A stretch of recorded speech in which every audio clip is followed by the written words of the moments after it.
Bonjour à tous et bienvenue dans cette nouvelle vidéo, une vidéo un peu tradition désormais sur la chaîne dans laquelle nous allons déterminer qui va remporter Roland-Garros 2024. L'année dernière j'avais fait un 2 sur 4 pour les grands chelems, et ben, cette année pour le moment on est en 1 sur 1 puisque j'avais bien prédit Yannick Sinner à l'Open d'Australie. On va essayer de garder la même lancée. C'est parti pour le tour d'horizon de Roland-Garros 2025. Et pour moi, le vainqueur de Roland-Garros sera Carlos Alcaraz. Vainqueur ici l'an passé, il a remporté 2 titres cette année sur terre battue, à Monte-Carlo et à Rome. Il fait finale à Barcelone où il perd contre Holger Rune blessé, mais à Rome il a envoyé un message en battant Yannick Sinner. Et sincèrement, c'est le meilleur joueur sur terre battue du circuit. C'est celui qui a remporté le titre l'an passé, c'est celui qui a gagné les plus gros titres sur terre cette année. Pour moi, c'est le favori évident. Il a un tableau qui est assez dégagé, normalement jusqu'à la finale, hormis peut-être un deuxième tour piège contre Fabian Marozsan. Et j'ai le tableau sous les yeux. Oui, potentiellement Ruud en quart, Musetti en demi. Bon, c'est pas ce qu'il y a de pire, enfin là, c'est pas le pire tableau. Je pense que Carlos sera en finale contre un certain Rouquin. Le favori numéro 2 de Roland-Garros est pour moi Yannick Sinner. Oui, le Rouquin qui revient de 3 mois de suspension et qui fait finale à Rome, un tournoi dans lequel il a à la fois impressionné et à la fois on a senti qu'il manquait un peu de rythme, notamment pour finir le match contre Cerundolo.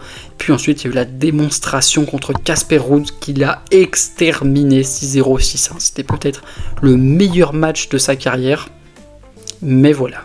Il a perdu contre Carlos Alcaraz après un premier set serré et qu'il aurait pu remporter puisqu'il a eu 2 balles de set. Il s'est un peu effondré dans le deuxième set qu'il perd 6-1 et on a vu qu'il y avait quand même un écart de niveau avec Alcaraz, surtout sur terre battue.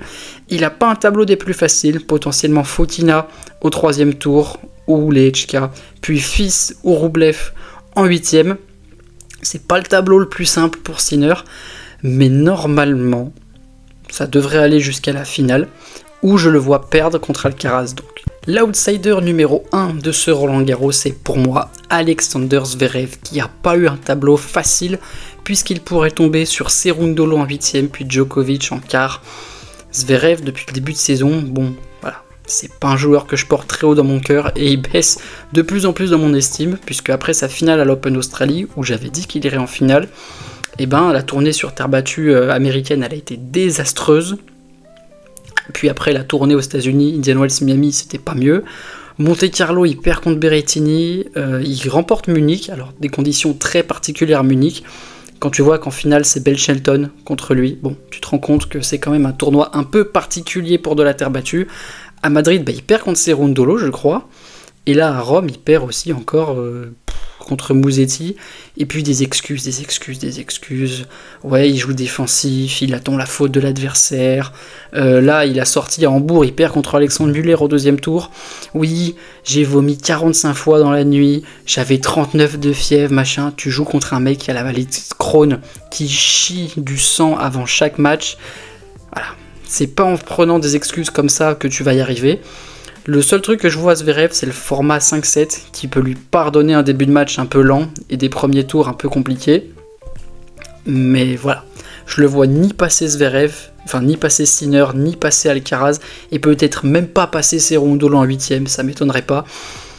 Donc voilà, Zverev pour moi, c'est surtout ses références passées sur terre battue et le fait qu'il ait atteint la finale l'an passé qui en fait mon outsider numéro 1, mais pas sa forme du moment.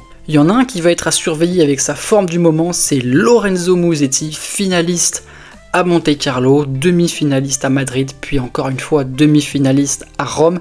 Il perd contre Alcaraz 2 fois et Draper. Ça va. Maintenant, Musetti, il y a un plafond, je trouve, c'est-à-dire qu'il se fait un peu caca dessus quand ça compte vraiment. Il est du côté d'Alcaraz, donc une demi contre lui potentiellement. Mais voilà, je pense pas qu'il soit capable de le remporter. Il est pour moi sur la liste des outsiders, mais pas bien plus haut. Voilà, Musetti, il est à suivre. Je le vois faire un meilleur parcours que Zverev, mais je pense que la marche sera encore un peu haute. L'outsider numéro 3, c'est pour moi Casper Ruud. Alors ça peut paraître un peu surprenant parce que Casper, à Monte-Carlo, il perd contre Popyrin, c'est un peu piteusement, mais il gagne à Madrid. Voilà, miracle. Casper Ruud a remporté un grand tournoi. Alors Madrid, c'est des conditions un peu particulières, mais il a été très très solide toute la semaine, donc bravo à lui. Et puis après à Rome, il se fait exterminer par Yannick Sinner. Donc voilà, après, très bon joueur de terre battue, 2 fois finaliste à Roland-Garros, il sait comment atteindre la deuxième semaine. Et puis bah voilà, donc Casper, il est à surveiller, il peut être en quart potentiellement contre Alcaraz. Bon, il passera pas Alcaraz, mais il peut atteindre les quarts de finale. Donc voilà, Casper Ruud, j'en fais un outsider assez crédible au cas où Alcaraz trébuche un peu plus tôt, ou s'il arrive à le battre. Il y a 2 joueurs que je vois comme des facteurs X, c'est-à-dire que on sait pas trop s'ils peuvent gagner ou s'ils peuvent sortir au premier tour. Je pense notamment à Novak Djokovic, vous l'aurez deviné, 3 fois vainqueur ici, qui chasse son 100e titre à Genève cette semaine. Alors, jouer Genève, je sais pas si c'est une bonne idée pour se remettre en jambes, mais à 38 ans, c'est son anniversaire aujourd'hui. Peut-être que tu peux laisser de l'énergie avant Roland Garros, et je suis pas sûr que ce soit une bonne idée. Après, vu la gueule de son tableau, en vrai, il y a de quoi laisser un peu d'énergie à Genève. Normalement, s'il joue à son niveau moyen, ça devrait aller, parce que premier tour, Mackenzie McDonald, bon, devrait aller. Deuxième tour, Moutet, peut être un petit piège. Troisième tour, Shapovalov, Bou ou Martinez, bon, c'est pas Shapovalov qui lui fera de l'ombre sur terre, peut-être Martinez. En 8ème, Medvedev ou Humbert, sur terre battue, à mon avis, il a aucun truc à craindre s'il joue à son niveau. C'est à partir des quarts où ça se corse avec Zverev, Sinner, puis Alcaraz. Donc Djokovic, je le vois quand même en 2e semaine, s'il joue à son meilleur niveau, puis en plus c'est un grand chelem, donc ça devrait le motiver. Voilà, Djokovic, bon, je demande à voir. Je le vois pas gagner, mais je demande à voir. Il y en a un autre que je demande à voir, c'est Holger Rune.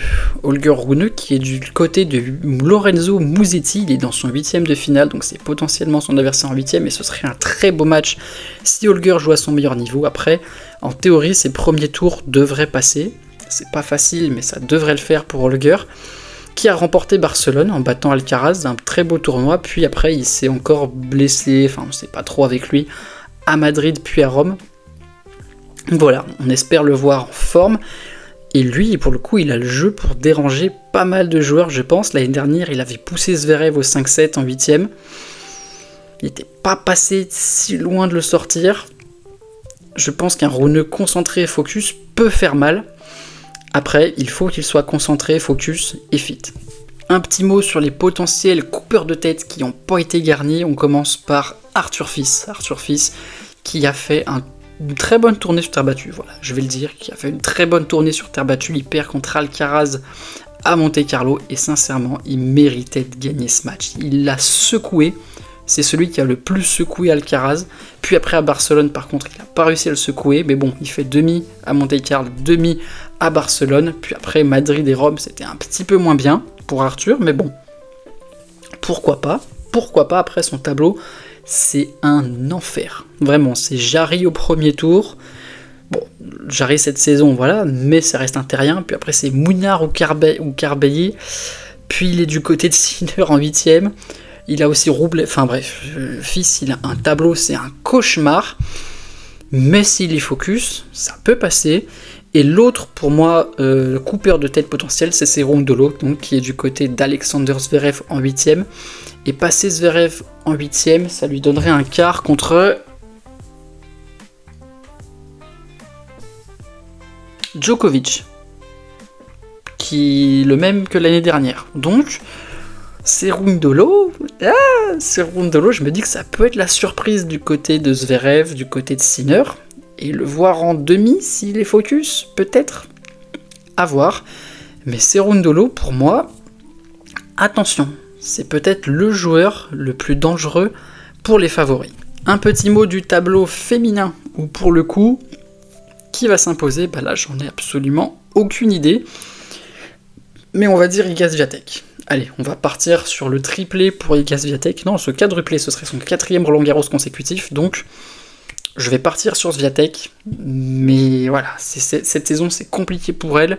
Dans les autres favorites, il y aura Sabalenka, il y aura Gauff, il y aura Paolini qui vient de remporter Rome, qui étaient finalistes l'an passé. Pour moi, ce sont les 4 qui sont susceptibles de s'imposer. La vainqueur se trouve dans les 4, mais laquelle? Eh ben, j'en ai absolument aucune idée.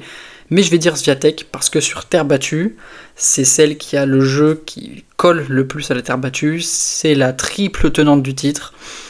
Voilà, on est quand même. Je me mouille pas trop.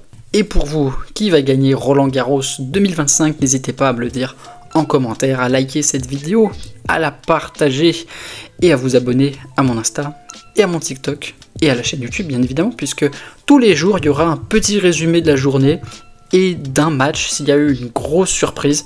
Donc voilà, vous aurez 15 jours de ma tête, n'hésitez pas donc à vous abonner pour ne rien manquer de cela. Et quant à nous, on se dit à très bientôt pour une nouvelle vidéo. Ciao ciao.